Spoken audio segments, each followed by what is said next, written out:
It's a big day for Guild Wars 2 fans everywhere.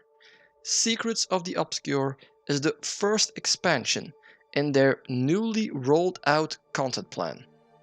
ArenaNet wants to give us better, more frequent and long-lasting updates. An idea that sounds great on paper, but it will only be put to the test when that said content comes out. And here we are. Secrets of the Obscure gives us 2 new maps, brand new story free of the Elder Dragon yoke, new reward system, relics, and more ways to play our elite specializations. However, the question remains, is it good enough? I hope it was enough.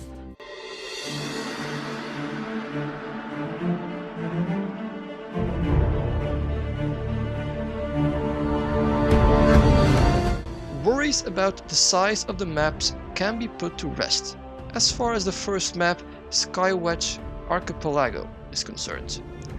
I would estimate that Skywatch Archipelago is the same size as the Pot of Fire maps, which are some of the biggest in the game.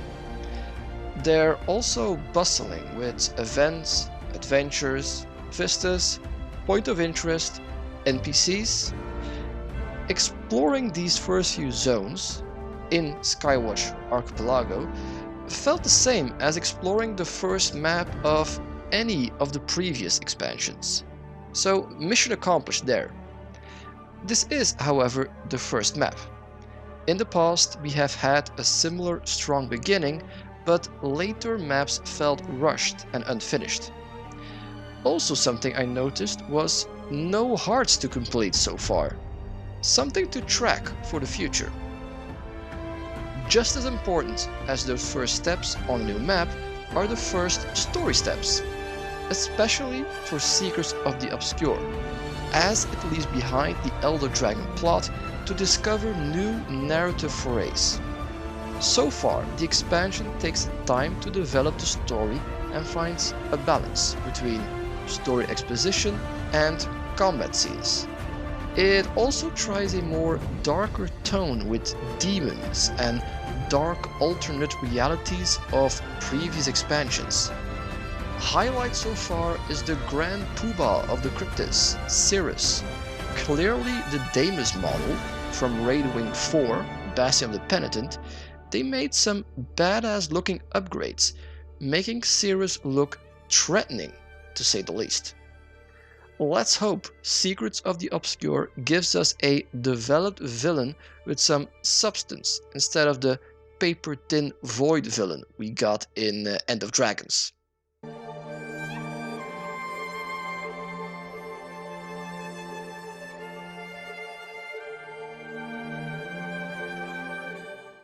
On login, each character gets 3 chests filled with an array of relics to choose from. There's a little bit of everything depending on what build you're going with. For example, I'm doing my first playthrough on my Condi DPS Druid with a shit ton of bleed and perma immobilization.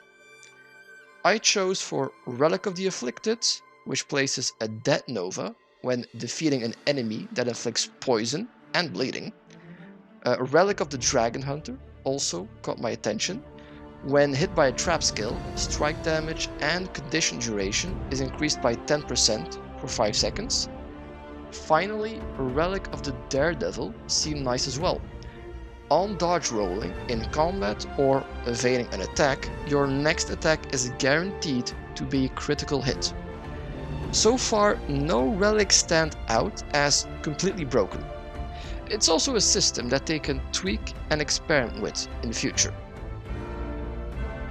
Finally, we have the Wizard's Vault. Honestly, might be the expansion biggest or most important feature for the future of the game. The Wizard's Vault replaces the daily login system. By playing the game, whether that's PvE, PvP or World vs World, you will acquire Astral Acclaim, which you will be able to trade for rewards in the Wizard's Vault. The rewards seem pretty nice so far. Standout is, of course, the Griffin mount skin, but the weapon skin set is also not too shabby. There's even a bless emote to unlock. On the flip side, the sanctified shoulder, gloves and boot skins seem a bit underwhelming. Depending on how they expand these rewards in the future, the Wizard's Vault can be a great tool to keep new and old players alike playing the game long term. As far as day one experiences go, I had a blast.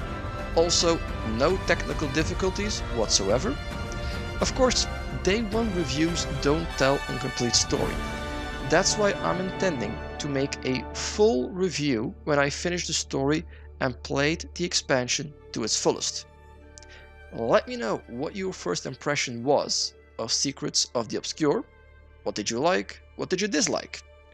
Enjoy the expansion, and I'll see you next time.